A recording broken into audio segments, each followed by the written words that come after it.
Hey guys, it's Ashley Kirkwood with the Speak Your Way to Cash podcast. Today I have the infamous Michael Port, New York Times bestselling author, speaker, and you also have a theatrical background, if I was reading the book correctly. So he's going to be talking to us all about heroic public speaking and how he has really built his empire successfully and advice he has for new speakers. So welcome to the show.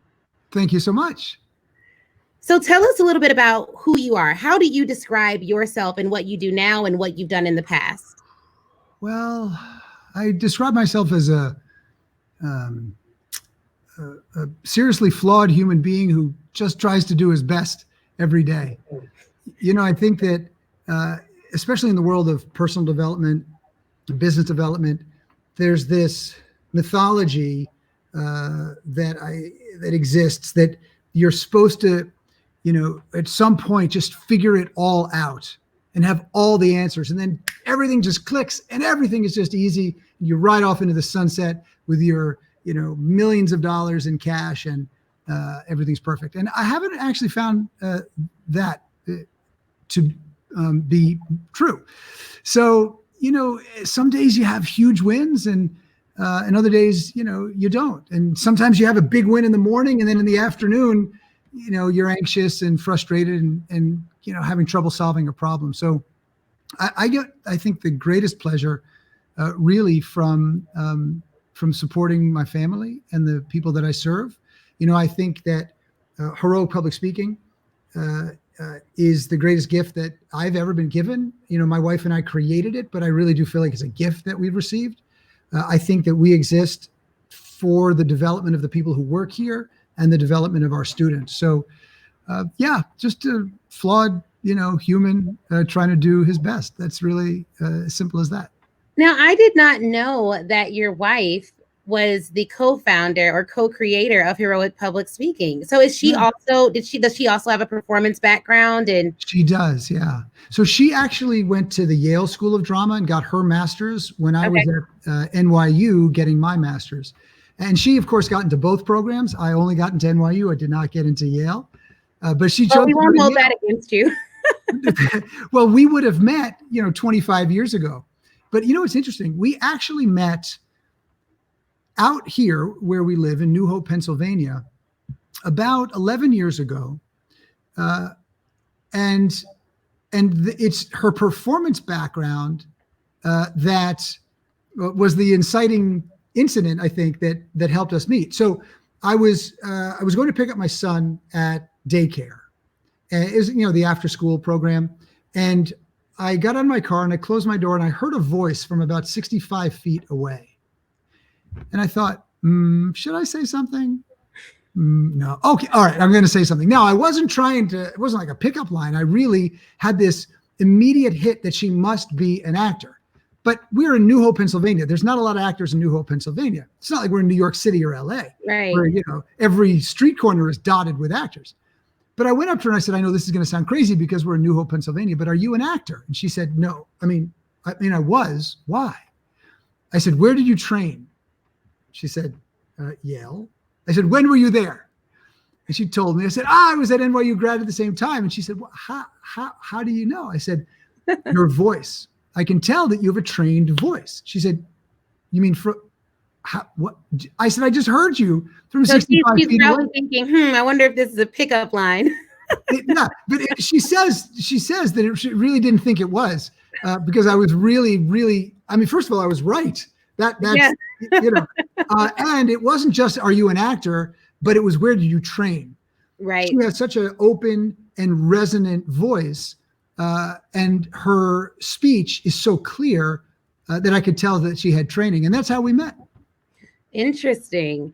Now, I was introduced to you through the Book Yourself Solid book. I read the book and I loved the buildup of the book. I loved what you talked about. But one of the things that I was thinking as reading that book was, how do you go from not being an entrepreneur to really figuring out the principles that it takes to get bookings and get out there and get engaged? And what did your day-to-day look like when you were first starting out, when you were first trying to get clients, first trying to build your business?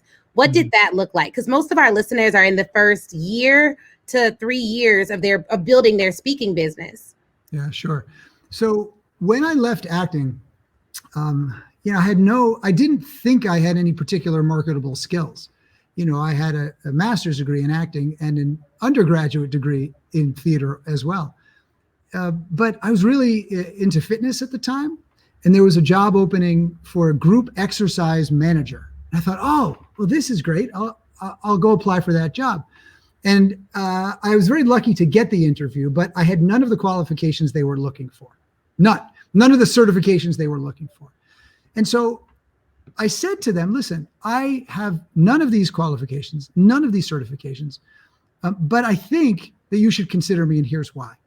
And so I made my case to them that they were hiring the wrong people for that particular role, and that they should hire me because I had a particular set of strengths. And I was very fortunate. I was able to talk my way into that job for which I was completely unqualified, in large part by telling them I was unqualified, but making a strong case as to why they should give me a shot. Because, people will give you a shot if they believe that you are going to work harder than anybody else. Right. And they think you might be well suited for that particular position. And of course I figured, well, I don't have anything to lose because I don't have this job. All they can do is say no. But if I go in there and try to be like everybody else, that's I'm going to lose. I'm not going to be able to compete in that way. And I think that taught me a really, really important lesson. And I took that lesson out into the world when I left the fitness industry. I spent about 5 years on the business side before I started my own consultancy and started speaking. But I took that same approach, when I went and was trying to book gigs and trying to book consulting gigs. There was another lesson that I learned too late as an actor, but it does come from the world of acting, and I think this applies also, especially in the beginning of a career. One of the things that I did when I was an actor that did not serve me well is, I'd get an audition and then I'd go pick up the script from my agent's office, and in those days, of course, you had to hump your way up there on the train to get the script. Now, of course, I'm sure they just download the PDF, but in those days, you actually had to pick up a paper script. And then right. I'd look at it and go, okay, what's the casting director looking for? What's the director looking for? What's the producer looking for? I'd try to figure that out. But that's not really helpful, because very often the casting director just wants you to come in and make really strong choices that the director is interested in, so they don't get fired. Because very often, if a director doesn't see actors that she likes, then they just replace the casting director, thinking that's the problem. And of course, who does the next casting director bring in? Most of the same actors again, because there's the same pool that they're pulling from, from the same group of agencies. And then the director often is, let's say it's a big movie and it's their first movie. They've done 25 music videos and they just got $200 million to do a movie. And they're thinking, geez, I hope this actor doesn't ask me any questions because I don't really know what to tell them. I just want them to do it. And the producer is just thinking like, can I put this unknown in the movie? Do I have enough star power, to get away with putting an unknown in this role? They're not looking for you to look to them. They're looking for you to come in and make strong choices and show them what the work should look like. And I think the same thing is true for meeting planners, and the same thing is true for publishers. If you go try to pitch a book to a publisher, they're not interested in you coming in and saying, what do you think I should write about? Right. They want you to come in and say, look, here's the market I'm serving. Here's the position that I'm taking here, et cetera, et cetera, et cetera, to show them, to demonstrate that you have very, very strong opinions that are visionary in nature. Mm-hmm. So exactly. That sometimes feels hard at the beginning of a career because you often don't feel like you have the confidence to do that. You feel like you don't have enough expertise, right? Yep. And here's the problem. This is a major, major problem for a lot of people at the beginning of a career, especially for speakers who want to get booked on keynote stages, is they think they have to increase their expertise. And what they do is they try to do more things to get more expertise. Right. But experts are a dime a dozen. Experts are everywhere. You just go on YouTube. You can find an expert for anything. You want a cuddling expert? You can find cuddling experts. There's in fact a conference called Cuddle Expo for cuddling experts. And so, like, of course, like many people who have a little yard in the back, I picked up gardening at the beginning of the pandemic, figuring. So did my husband. Yes, of course, right? We need some project where, we can't just sit around the house. So we've got to do something. So I'm out there building boxes with whatever wood I could find in my basement. And all I have to do is go on YouTube, and I can find thousands of experts, that can help me learn how to prune my cucumber plants and my tomato plants, etc. But meeting planners, when they're booking keynotes, are not looking for experts. They're looking for visionaries. They're looking for visionaries who can challenge the status quo. They're looking for visionaries who bring big new ideas that change the way people see the world. Mm-hmm. An expert delivers current best practices. And experts are absolutely valuable. In fact, I hire lots of experts, but I usually hire experts as vendors. Right. But if I'm hiring a keynote or if I'm hiring an advisor, I want a visionary. I want a visionary who's going to change the way I see the world, who's going to challenge the status quo. Yeah. And so one of the ways. A great distinction. Yeah. This is my colleague and I, my colleague Andrew Davis and I are almost done with a new book that's called The Referable Speaker. And we plan on releasing it in January of 2021. And it's one of the big ideas in the book. It's one of the premises in the book.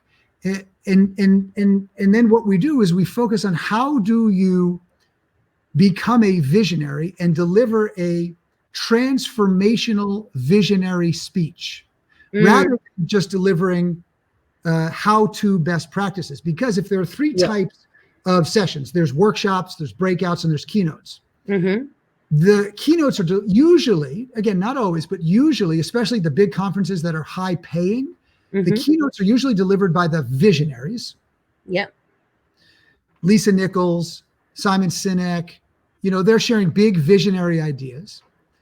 The breakout sessions and the workshops are delivered by experts. Right. So you might go there and have a great experience. You go, I learned lots of hacks and tips and tricks. But the meeting planner is not going to put the hacks and tips and tricks on the main stage for the big money, for the keynote slot. They're going to put the visionary ideas that change the way the audience sees the world. 100% true. That distinction is so powerful that I'm like over here, like, yes. So then I love that distinction, but I wonder because it took a certain level of confidence, at least for me, before I even started to think in big ideas and think that people would care about my vision for the world. What do you recommend? Because I know in your book on speaking, you talk about those who maybe don't have confidence and don't have a theatrical background, how they too can have confidence in speaking. But when it comes to being a visionary, what did you do to get your confidence to a place where you're like, you know what, not only do I have big ideas, but people want to hear those ideas. And then you started packaging it. What was that process like from idea to confidence to pitch it to packaging? Okay. So let's start by focusing on producing results rather than trying to get approval. Because many folks go into this work and are driven by the need for approval. And if you're driven by the need for approval, it's very, very hard to build confidence because you will never, ever get enough approval. Yes. Ever. Because you could have 1,000 people in the audience and 999 of them are on their feet, clapping, hooping and hollering, and one person sitting back there like this. And all you'll think about is that one person. Yeah. If you're going for approval. But instead, focus on results. Now, how do you get results? Well, you get results by staying curious. You want to build confidence, I think, stay curious and ask questions that Google cannot answer. Yeah. Because if you can ask questions Google cannot answer and eventually can answer those questions, then you will start to become a visionary. Experts and Google compete with each other. Mm. And if Google can give me the answer really easily, then it's an expert, session. But if I type, say, how can I stop speaking and start performing? Google can't answer that. That's very good. But we can. And that's why the best performers in the world come and work out all their material with us, because we can show them how to be performers that can create visionary transformational experiences for audiences. And that's what makes HPS very visionary in its work. And so try to be able to answer a question, a big question that Google cannot answer, that is relevant, interesting, timely, and important to the people that you serve, and you're likely get put up on those keynote stages. I love that. I love that. Now, in terms of, you mentioned results. And one of the things that a lot of the meeting planners that I speak to want to know is what type of transformation can we expect? It's tough for me to think about a transformation in like a very short period of time, like a 30-minute speech or a 45-minute speech. When you are a keynote speaker and you're doing those short keynote presentations, how do you quantify the results that the audience gets when you're packaging to other meeting planners? Yeah, that's something that people struggle with, because sometimes meeting planners will say, what are the 3 key takeaways? Right. Yeah. They always say that. I have that email in my inbox right now 10 times over. Exactly. So, and sometimes I'll push back on them. I think, you got to feel out the situation, right? And use your social intelligence to figure out, well, how much, can you push back? But I think that it depends on what the objective is. Again, if they're asking for 3 key takeaways, they might be looking for an expert session. Right. Well, then they're looking for how-tos. Right. Fine. Great. Give them the how-tos. They're going to learn how to do this, and this, because it may satisfy a need that they think they have. Mm-hmm. But then when you deliver that speech, deliver a transformational, visionary idea that changes the way the audience thinks, as well as those key takeaways. Yes. Because one of the things that skews meeting planners' perspectives are the audience surveys. Mm-hmm. Because they see these surveys that people fill out, and then they think, oh, well, the people who are filling out the surveys, they say they want, more how-to stuff. So then they think the speaker should deliver more how-to stuff.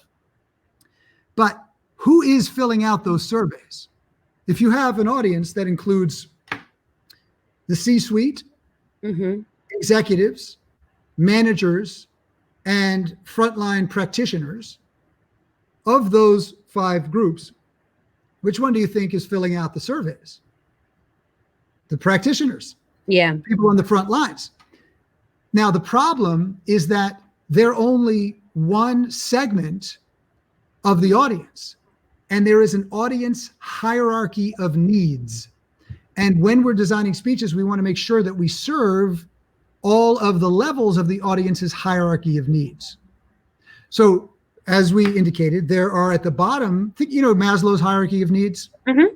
Yeah. So the bottom of the audience hierarchy of needs are the practitioners, and they want how-to advice. Great. We'll give them some how-to advice. The next level up are the managers.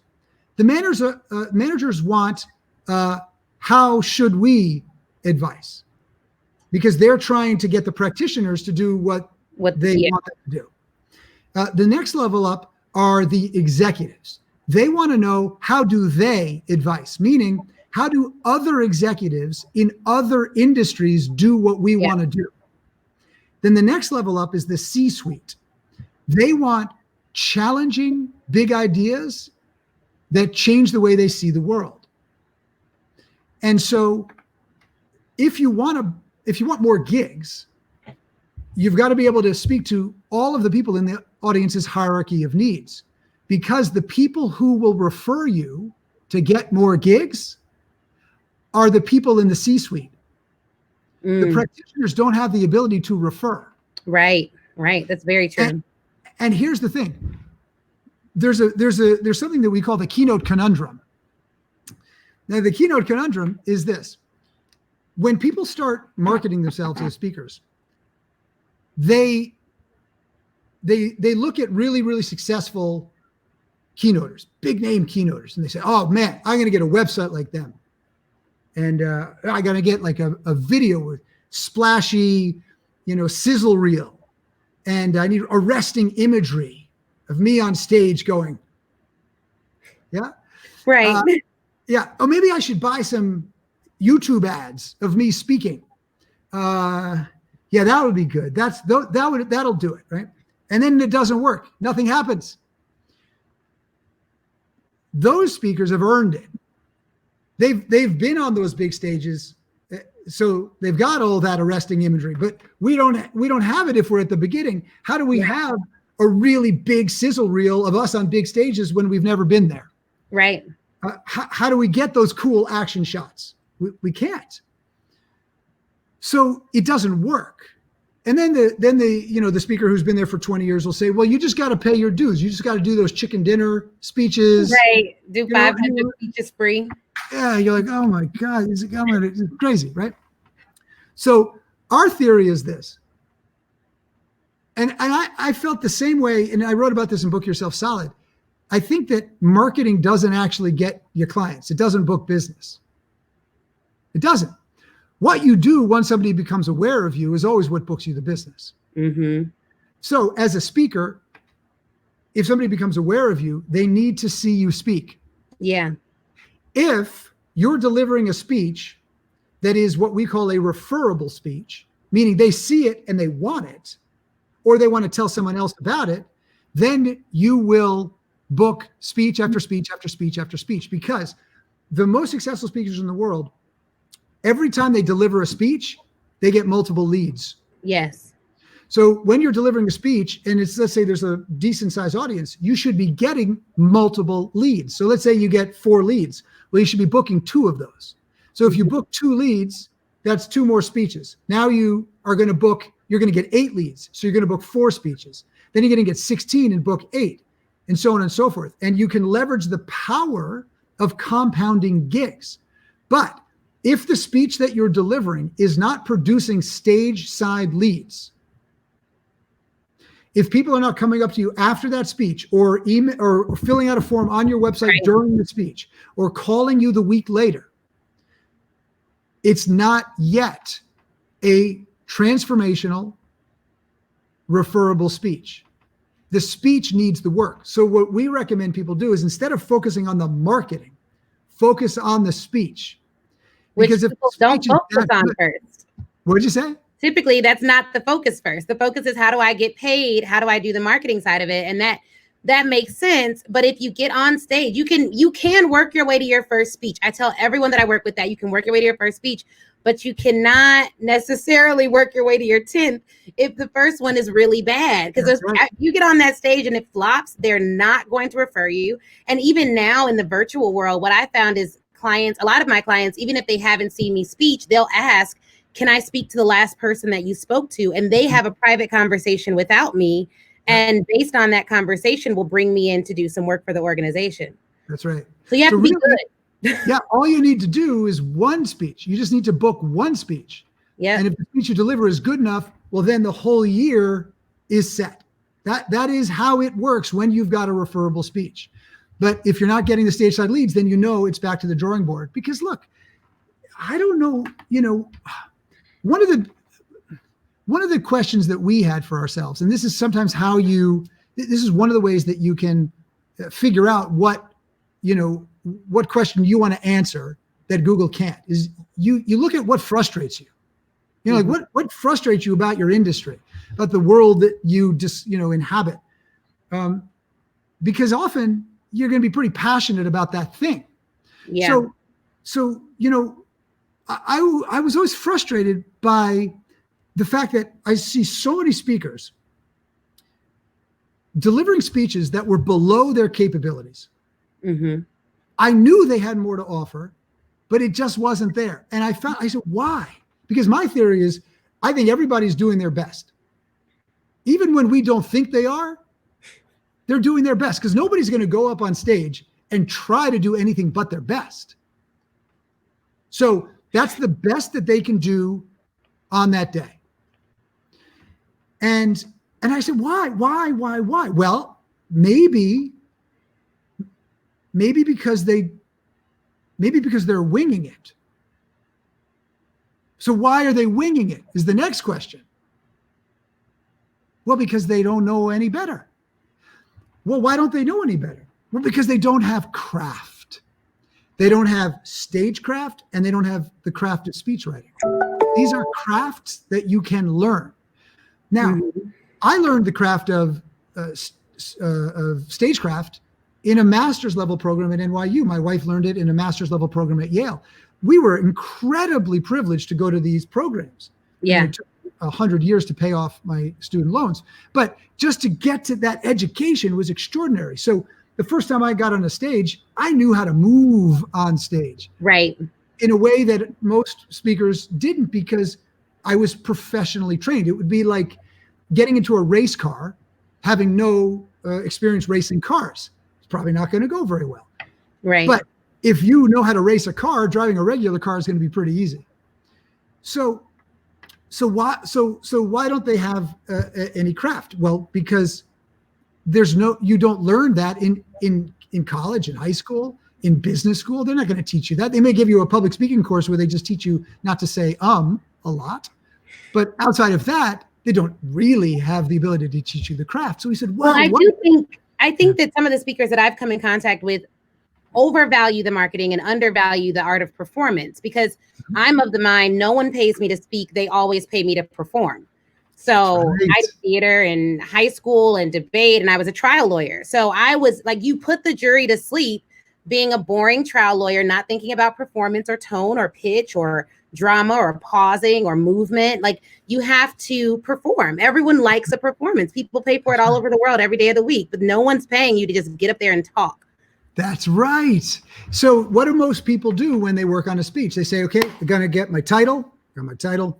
Yeah. All right. So let me open up PowerPoint. I'm going to open up PowerPoint. Okay. Now I got PowerPoint. So I need some key points. I'm going to write something at the top of it. Now I'm going to go to Google, get some images. I'm going to put them in here. Okay. I got that done. And then I'll run through it a couple times beforehand. And I'll use my PowerPoint as my notes. That'll cue me. And then I'll just, I'll wing it inside it. But I'm an expert. I know my material. I can answer questions on it. So I'm good to go. And that's usually the extent of it. But if someone's writing a book, how many hours do they put into the book?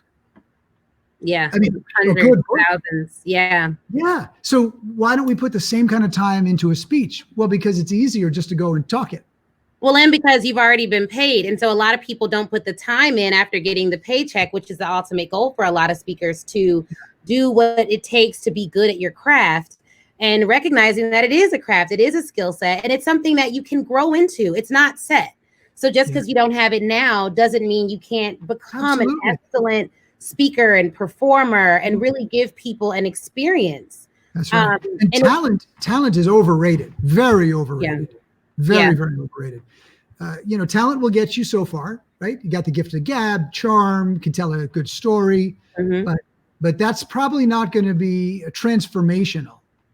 You mentioned something. You mentioned that you were a trial attorney, and one of the things that you understood as a trial attorney, right from the get-go, I imagine, was the stakes. Right. If you are defending a client, or if you're prosecuting a case, the stakes are very high. If you just go in there and wing it, if you're defending somebody who is not guilty, they could be going to prison for a long time because you didn't do your job. So And you would never thankfully, I did not do that type of law. It was always money on the line. So I did large corporate trials, but I did do civil rights litigation. And one of the things we did was we always did a mock jury. And I was in charge of assembling the mock jury, figuring, and we would not only do a mock jury, but we would watch them. They didn't know. We would be behind a glass wall and we would watch them deliberate for the mock jury and figure out what were the words that they utilized to describe the different lawyers and what pieces of the theme did they repeat while doing their deliberations. And then we'd hone in on those pieces. And so the level of preparation that goes into it and the money, the level of preparation and the money that goes into that was something that I brought with me to speaking. Like, okay, well, how will people feel at each point of the speech? And what type of emotion am I trying to convey? And that level of detail is important. And it's more important to me that I show up and perform exceptionally well than it is for me to just get the check. I mean, the check is just one piece of the puzzle. If I don't perform well, then it's not going to be a repeatable situation. Yeah, you're not doing it just for the money. That's the other thing. You know, you want to make sure people feel something and remember what you say. That's right. That's right. Not just feel it in the moment. It has to stick. Yes. Well, there are three things in there that are really important. One, you talked about how the audience feels. We want to make sure we understand how we want our audience to feel at any given moment of a speech. Yep. And our job is to play actions, to pursue objectives, to influence the audience so that they feel differently. Because if we can make them feel differently, then we can help them think differently. And if we can help them think differently, then we can help them act differently. And that's ultimately our goal. So we're changing the way they think, changing the way they feel first, to change the way they think, to then change what they do. So that's one thing you mentioned that's really critical. Another thing is, again, back to the stakes. As a speaker, what's often very helpful is looking at all of your material and asking yourself, how high are the stakes here on a scale of 1 to 10? And how can I raise the stakes for the audience so that the level of importance goes up? Because if it's pedestrian, it's not interesting. The stage, virtual stage or the actual stage, is a place for big ideas. It's a place for transformation. It's not a place for pedestrian behavior or activity. And then third, you mentioned that you would watch the jury and you would, you'd listen to what they said. So one of the things that we recommend speakers do is put a little camera on stage facing the audience when they speak, so that they can see how the audience is responding to every moment of the speech. Because if there are certain moments where a lot of the audience pulls out their phone and starts doing this, that section is not working. Yep. And you got to go back and work on it. And then you just take 5 minutes at a time, and keep working those 5 minutes, work those 5 minutes, work those 5 minutes, put it back into the speech the next time you deliver it, put the camera on it, see how the audience responds at that time. It's something that people don't often do. They just put the camera on themselves and then they watch themselves. But you got to also watch your audience. That's a great point. That is a great point. So for speakers who are just getting started, they're listening to this and they're like, okay, I do not have a referable speech yet. What should be their next step? Okay. So make sure that your speech contains the 5 foundational elements of every great speech. 5 foundational elements of every great speech. Now, that doesn't mean that you introduce them in this order. You will include these elements in different ways in different speeches, depending on a number of different factors. But if you look at great speeches, these elements are in there. So the first foundational element is a big idea. A big idea that challenges the status quo.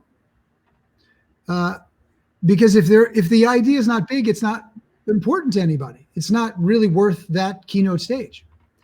The second foundational element is a promise.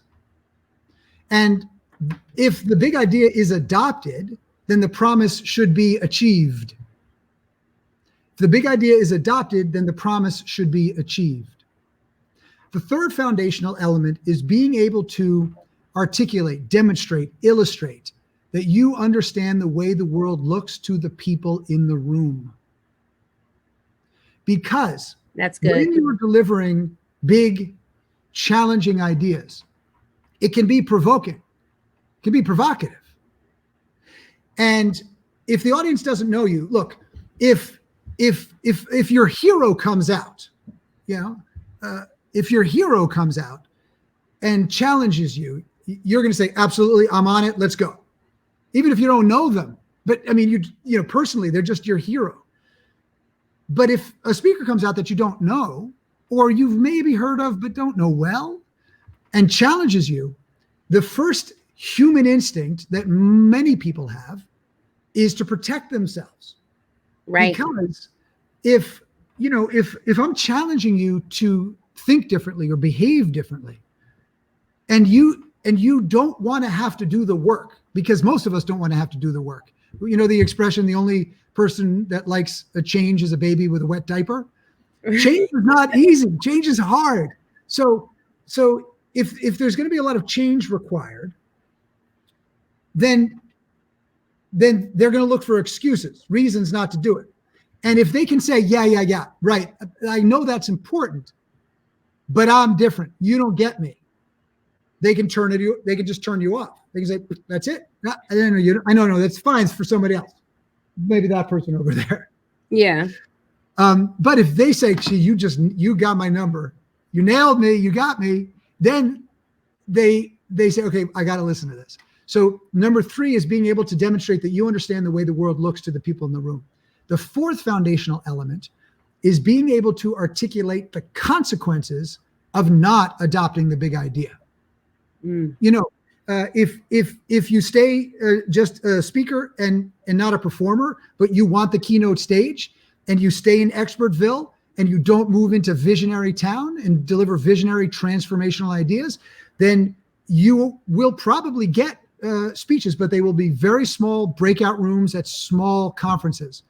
And if that's what you want, great. But if you want something else, then you're going to need to lean into this, because the consequence of not doing it means being, sort of set aside and put in those small rooms.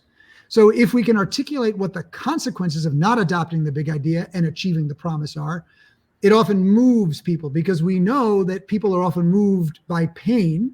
They want to move away from the pain that is associated with doing the wrong thing or not doing the right thing. So that's the 4th element. And then the 5th element is being able to demonstrate, illustrate, articulate the rewards of adopting the big idea and achieving the promise. And those rewards come in 4 different categories. Sometimes they're financial, sometimes they're emotional, sometimes they're physical, and sometimes they're spiritual. And it's our job to articulate those rewards in each one of those 4 categories at different points throughout our speech. So there's a big idea, a promise, being able to demonstrate the way the world looks to the people in the room, and not in generalities and not just giving lip service, but highly specific. Malcolm Gladwell was asked by Adam Grant in a podcast, what kind of people he finds the most interesting. And he said, I find the people who are the most specific with their language the most interesting. Because all generalities are false, including that one. When we use a lot of generalities or absolutes, we do one of 2 things. We either soften an idea so they can't make it personal, and it just seems broad and far removed. Or if we use absolutes, we can easily poke holes. And very often we see speakers use a lot of absolutes in their language, and we encourage them to move away from that. So for example, if I said, look, no one likes earwax flavored ice cream, you might say, well, I could see that. But you know what? I knew this guy named Fritz in the 2nd grade. That kid was good. He used to put his finger in his ear and then he'd eat it. I bet he would like earwax flavored ice cream. Now, I don't want you thinking about that. right? Because now you're trying to Yeah. figure out if I'm right. But it's a complete waste of the audience's time. You can sit back and if I say, look, nobody should ever, walk on stage and jump right into the audience, just making it up. You might say, yeah, but once I saw a speaker do that and it worked really well. Instead, what we do is say, look, it's highly unlikely most people would like earwax flavored ice cream. And then you say, yeah, that makes sense. Boom, let's move on.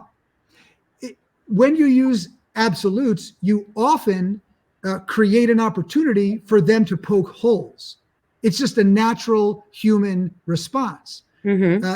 If you actually, and so it's counterintuitive to a certain degree, because I know the marketers will tell you use absolutes because that's good for marketing or for sales. Right.